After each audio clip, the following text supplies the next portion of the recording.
We have a Predator in the Rambo Marathon. Predator is his name, and M10 RBFM Mastery is his game. He's from the DSWL clan. He has 3 marks of excellence on his barrel, and he also has a tank ace decal and a sharp sword decal. It was very nice to have him in our team. We are in the last frontier map. Predator is bottom tier in class 2 matchmaking, and he will show us how it's done.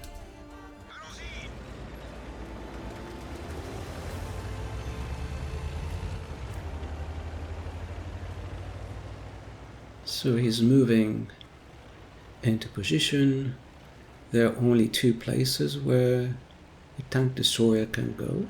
This is the main one here, all these hills with the trees, the tree line.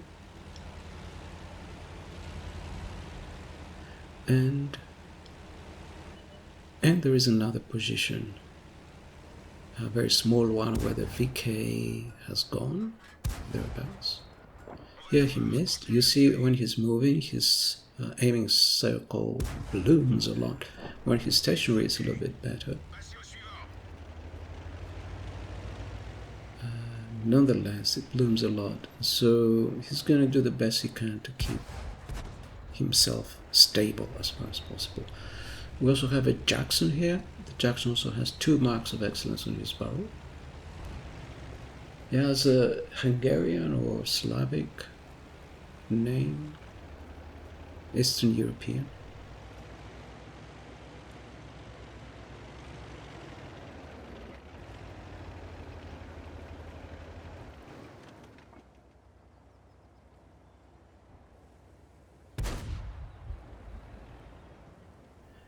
Here the enemy top tier TD has turned up. He was snapped. Snapped again. And snapped. He's doing fantastically well. The box tank doesn't know what he's doing. He doesn't have camo. So it probably is a new player. He saw the huge alpha and he thought he played this tank. But it is extremely difficult tank, an extremely difficult tank to play, especially if you're a new player.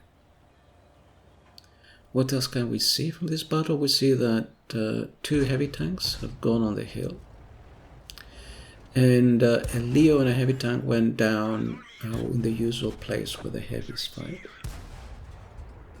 The second shot was a hit and a pin. And the Leo is still alive, but we lost our top tier heavy tank there. Maybe we lost 2 top tier heavy tanks, I'm not sure. No, we lost 1 top tier, the other one is the IS on the hill. And Leo is the medium, that's also top tier. The enemy has a Panther, and down there by the river they have a chopper and a 45 TP, top tier heavies, +2 matchmaking. So they managed to push through without much trouble. We lost the Tiger 131 on the hill. This guy is pushing forward. He was tracked by the Predator and he was killed, taken out. And he snaps a shot at the T-67, but missed. He just had a slither of the top of his turret, so it's not surprising. I'm very much unemployed up to this point. I think I've done nothing. He's doing all the work. He's already done 1,068 damage. And he's taken out 3 enemy tanks. So without him, I think we would have lost our nerve and would have lost the game. But right now, the game is still contestable. It's still winnable. We're 7-7-7-0. One of our guys has gone to spot on the right. We have the 4 tank destroyers here. The Jackson has gone somehow to brawl with the heavies. I think that was a bad idea. Possibly he wanted to protect the 2 SPGs. But I think the SPGs at this point were a lost cause. You cannot brawl in a Jackson against 2 heavies. That was not... I wouldn't have thought this was a good idea, and it didn't turn out well for him. He might have caused some damage. I mean, he's a good player to start his bar. It looks like he caused some damage to the chopper. I don't know how much damage he had earlier. So the Predator tries to snap. He's also here rotating his hull. His bloom is huge. Oh, and the T-67 chose the wrong time, and I think they're attracting. T-67 chose the wrong time to push because we had already turned our guns there at the IKV tank. And here we're absolutely destroying the Panther, who came full strength, but he's not bouncing anything. He was full hit points when he came. He's been destroyed by the tank destroyers, very appropriately. And 276 damage by the Hummel. That didn't sound like a high explosive. It definitely sounded like a low explosive, but took off a lot of hit points. Hopefully he's still alive. Here's the IKV tank again. Just no chance. The IKV tank destroyer, I should say, IKV 90. And now we're losing, we're down 2 tanks. We just have the 4 tank destroyers here, but we have Predator with us. I still haven't done a whole lot other than tracking the T-67. That's all I have accomplished, I think, so far. Oh, and he takes another hit, but doesn't register. It hit a screen or something. He hit his gun, something like that. Oh, it's lucky to be alive. And the enemy SPGs are pummeling us. They seem busy. Oh, whoa, whoa, that was a close shot. Luckily, he used low explosive rather than high explosive. I don't know what he was shooting. Maybe he was shooting the other version of high explosives that does no stun. The low high explosives.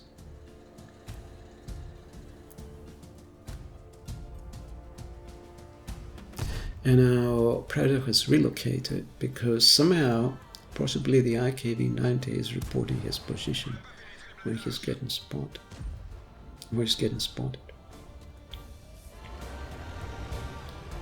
And the M10 RBFM is doing also the spotting. So here we have someone at our base. So methodically, Predator begins to blind shoot off bushes. That was a hit. And that was a kill. Fantastic, isn't it? And the AT2 or the Stuart Emil probably took out the IKV-90. And now we've equalized. Now let's take stock of the situation. More blind shooting with low explosives. Let's take stock of the situation. We have 4 tank destroyers, 3 of them bottom tier, 1 middle tier in +2 matchmaking. The enemy has a bottom tier tank destroyer, a damaged, injured 45 TP, which is 1 shot, and 2 SPGs. So, oh, another good shot. The enemy SPGs are pummeling M10's position. I've gone to spot, thinking that maybe I had better spotting in case someone was at the base. And I want to reassure myself. So what's going on here? Now we've switched to my perspective. So I'm showing you the battle from my perspective. We've gone 4 minutes back from where we were. So here now the Jackson dies. The first SPG is taken out. chopper is advancing towards the other SPG. We have a medium flanking on the right. The IKV appears there on the hill, as we spotted for the first time on the hill. Previously he was with the tree lines. So here I've managed to track the T-67. You see I had done absolutely nothing so far. It was very embarrassing. But the enemy tanks were moving around so fast and so quickly. I didn't have time. I had to rotate my hull. A little bit of damage there.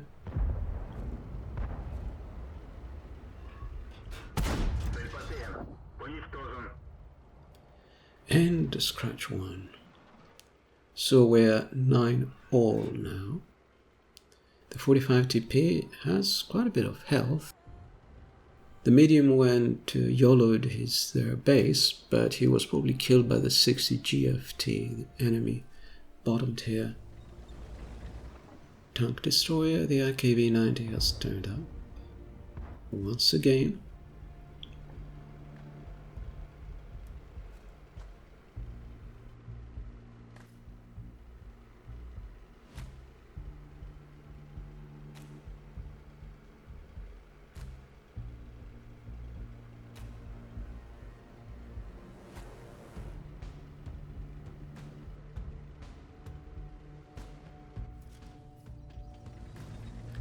And just took too long to turn around.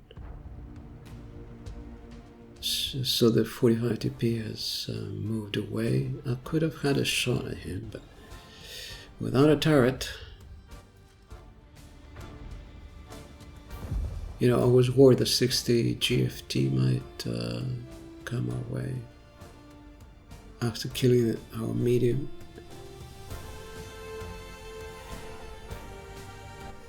Oh, and I'm blind shot now. So possibly the IKV-90 is reporting our position, or our positions. Otherwise, the enemy tanks are choosing, the enemy SPGs are choosing where to shoot very wisely.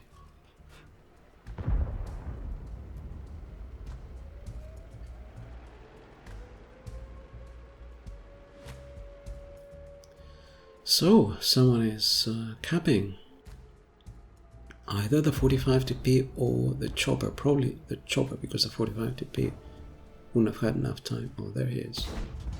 So finally, I managed to get another shot in. And the M10 RBFM here has taken out the chopper.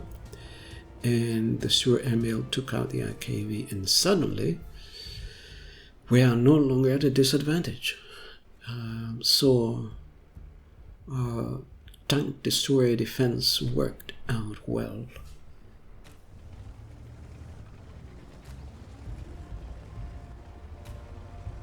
This is tank destroyer dominance. Well, thanks to the Predator. So here I've gone, just in case I had better view range, I've gone to just make sure that the 45 TP will not try to cap. So I should be able to spot him if he tries to cap from where I am. And he doesn't look like he's intending to cap. He could have gone to cap because now the main strength of his team is the 2 SPGs. So perhaps, he might have liked to get us to shoot at him so that we reveal our positions.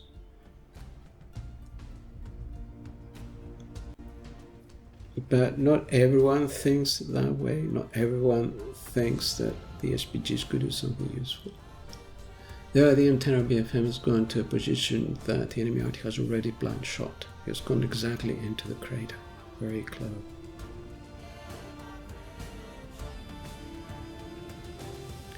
And the Sur Emil is charging forward. So at this point, I'm fairly confident that the 45 TP is not going to cap. He's probably somewhere behind the castle, the hill. The Surrey Mill is going towards their base, where he will probably encounter the 2 SPGs and the 60 GFT. And I've taken the decision to go and help him out, so he's not on his own, because otherwise he'll just die. And the M10 RBFM, possibly wisely, has made the decision to stay with the AT2, which is very slow, but could be of some help. If the enemy survives and come to contest our base, so he decided to stay behind with the AT2. So we're hedging our bets towards defending our base and attacking the enemy base. Or we're doing both. Now, my feeling was that at this point, the 45 TP would be behind the castle, and the 60 GFT would be in where that hill is, a small hill, a sniping position at A7, or maybe B7, thereabouts. I expect the 60 GFT to be there, or possibly still be behind the rock, somewhere in that region, potentially with the SPGs, but probably not.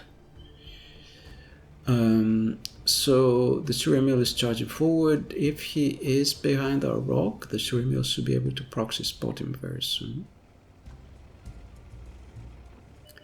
And it looks like we spotted one of the enemy SPGs. And there's the 45 TP where I was expecting 60 GFT. And the Surrey Mill, thinking that the 60 GFT was not on the hill, probably decided to charge forward. In any case, so I took out that M44, and the Surrey Mill has survived. And at this point, we have a good chance of winning, I would say, depending on how good a player the 60 GFT is, who's made himself invisible. And so the Surrey Mill cut a corner and charge him straight away and kill him. And so the enemy just has a 60 GFT now, the enemy team. And my feeling is at this point that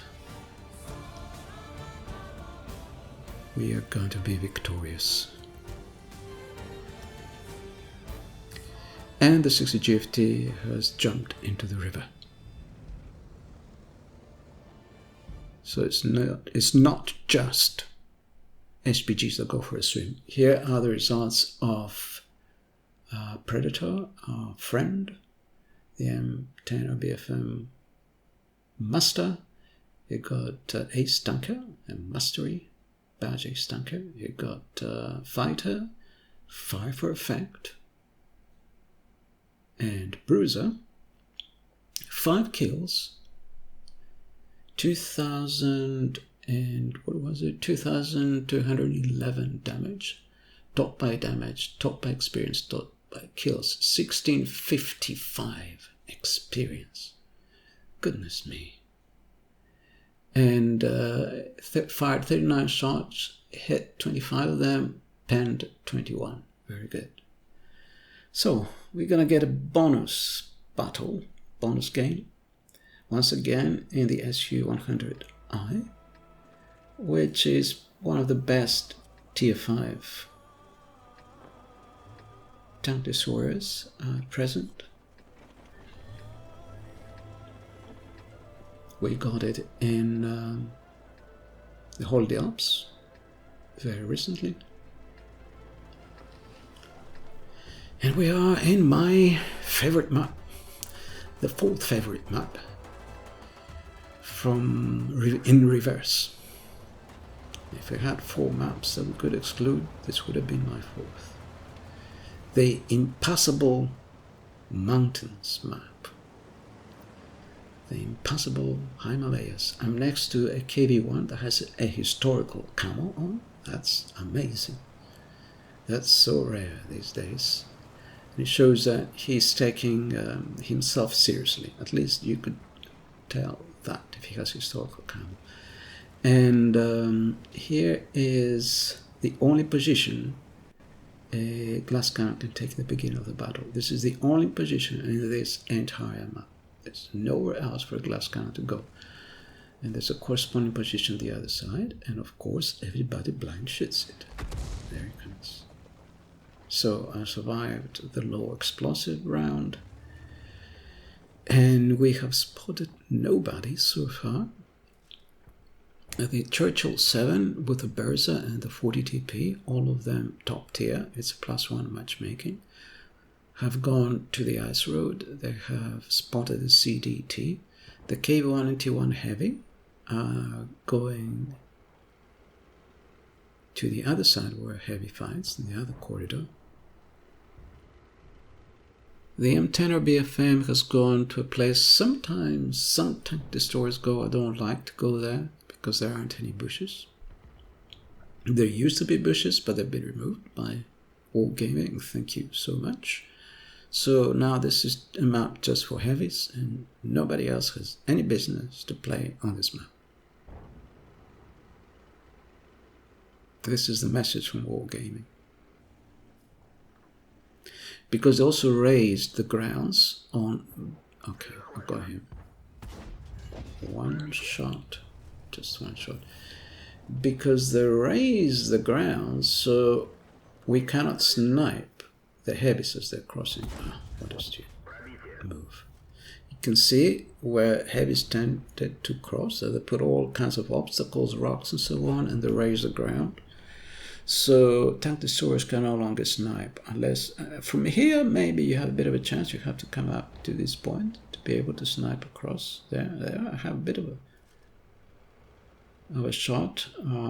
People who try to cross. So there's a T-34 there. I was about to go and flank the ice road, but this guy turned up and threw me off. So the VK-30 and myself are going to flank. The Leopard is going to the base probably to kill the SPGs, or possibly to flank the Samoventa and A43. My plan was to take a sniping position here and snipe the backs of the heavies as they were going to go uphill, but unfortunately I came here too late and I don't have a shot. I just had a small window there which was, didn't have much of a chance. So what are we doing now? There's a KV2 and 3 tanks went up the ice road where we only have the Churchill 7. So I cannot let the KV2 shoot my back, unfortunately. Yeah, the VK should have gone with the Churchill. It's too late now. It's too slow. However, I'd rather go and fight the KV2. If I'm lucky, he'll bounce or not kill me. Okay, he completely bounced. He shot me for 910. Is that AP? And he bounced on something. Very big mistake. He shot AP, isn't it? Am I wrong? And bounced somewhere, hit my gun. Okay, hit the gun mantlet or something. And I should have stayed here perhaps. I didn't know what to do. So we lost the Churchill 7 while we're procrastinating here. Oh my god, he panned me? No way. So tier 5 light tank panned me? The second time I lost half my hit points? Come on, this is not fair. And now, well, we have confused the enemy heavies. There's that. We confused the enemy heavies. They've come my way, but I was sacrificed in the meantime, and I don't see the VK surviving this. Doesn't look like the VK has camo either, so it's probably a new player. He's being mauled. He just lost all his hit points. I lost everything. Just a waste of a tank. At least, however, the M10 RBFM has made it, and he's shot the enemy light tank in the back. There it is. The Chaffee is dead. The M6 was turned around and they're trading shots. Now the M6 is in the same predicament I had been earlier. So we've outplayed the 2 enemy heavies. The KV1 has flanked the Samoventa. Good move. And the M10 RBFM is dueling with the M6. Depends how good a player he is. You might be able to outplayed the M6. The Cromwell, he was outplayed by the M6. So the position there is precarious once again on the ice road. The Cromwell has spotted the 3 enemy SPGs. He's shot twice the first one and rammed it. Now he's backing up and he's heading for the other one. He shot it once, he's going to ram it. Now shot it twice. And now he's heading for the Gorilla, the 3rd SPG. He shot it once and rammed it. And that was the quick demise of the 3 enemy SPGs. And now there's a confrontation between the Su 122A and the M6, and the Su shotgunned the M6, nearly died in the process. So I guess that was a reasonably close battle. It was well played. The Cable 1, the Cromwell, the Su 122. It was well played battle. Okay, I marked it as a good battle. It lasted a long time. And it was reasonably close until the last minute. So top by damage, top by experience. And 6 out of 6 shots were direct hits. All of them pens, all of them penetrations. So that was good, I guess. So 2 tank destroyer battles are tier 5. Thank you for watching.